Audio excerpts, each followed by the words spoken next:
Halo, pada kesempatan kali ini saya akan memaparkan 3 topik utama. Yang pertama tentang profil instansi tempat saya bekerja, kemudian yang kedua adalah tugas dan layanan yang saya berikan, dan yang ketiga adalah refleksi diri. Baik, yang pertama, saya bekerja pada Satuan Kerja Pelaksana Prasarana Strategis Sumatera Utara.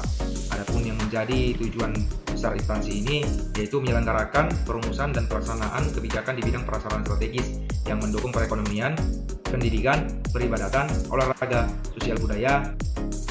Berikut ini adalah struktur organisasi dari tempat saya bekerja. Namun struktur organisasi ini belum yang terupdate dikarenakan ada beberapa pegawai yang melakukan perpindahan tempat kerja. Dan untuk posisi saya itu ada di Jabung PKBGKP ahli pertama pada barisan bagan berikut. Kemudian apa peran saya di unit kerja? Yang pertama itu mendukung pelaksanaan program pembangunan infrastruktur strategis. Yang kedua adalah membantu mengelola administrasi, monitoring, dan evaluasi.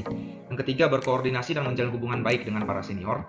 Kemudian yang keempat belajar dengan mengikuti bimbingan teknis dan menerapkan standar kerja ASN yang berorientasi pada nilai berakhlak. Kemudian layanan yang dapat saya bantu hadirkan, yang pertama itu adalah membantu monitoring dan evaluasi terhadap proyek-proyek yang sedang berjalan. Yang kedua yaitu dukungan administrasi, kontrak, dan laporan proyek untuk memastikan kegiatan tercatat, terlapor, dan terpantau sesuai regulasi. Kemudian standar pelayanan yang harus saya capai yaitu pertama adalah tepat waktu, di mana semua dokumen, laporan, dan tindak lanjut diselesaikan sesuai jadwal yang telah ditetapkan. Kemudian tepat mutu, artinya keluaran pekerjaan memenuhi spesifikasi teknis dan administrasi yang berlaku. Yang ketiga transparan dan akuntabel, yaitu semua kegiatan dapat dipertanggungjawabkan secara hukum dan etika. Kemudian terakhir adalah berorientasi pada pelayanan, yaitu respon cepat terhadap kebutuhan informasi, koordinasi, dan permintaan dukungan dari pemangku kepentingan. Kemudian kontribusi yang dapat saya berikan untuk tujuan besar instansi yaitu sebagai Jabung penata kelola bangunan gedung dan kawasan pemukiman, saya membantu mewujudkan infrastruktur yang andal, merata, dan berkelanjutan demi pemerataan pembangunan. Kemudian refleksi diri.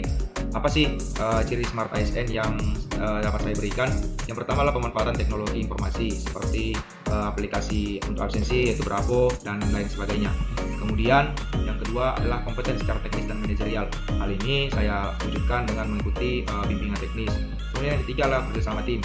Hal ini berguna untuk membantu kolaborasi dan juga mempercepat setiap pekerjaan dan juga proyek yang sedang berjalan. Kemudian hal yang masih ditingkatkan pada instansi saya yang pertama adalah sarana prasarana kantor, di mana saat ini prasarana strategis Sumut ini masih tergolong baru dan juga di tempat gedung baru, sehingga untuk sarana dan prasarana kantor itu masih minim. Kemudian yang kedua adalah penguasaan teknologi spesifik perihal konstruksi, perlu memperdalam penggunaan software teknis seperti AutoCAD dan lain sebagainya. Kemudian bagaimana cara untuk meningkatkan kinerja layanan? Yang pertama adalah membuat buku tamu digital untuk meningkatkan pelayanan, yang mana di sini itu sangat sering sekali kedatangan tamu baik itu dari konsultan dan lain sebagainya.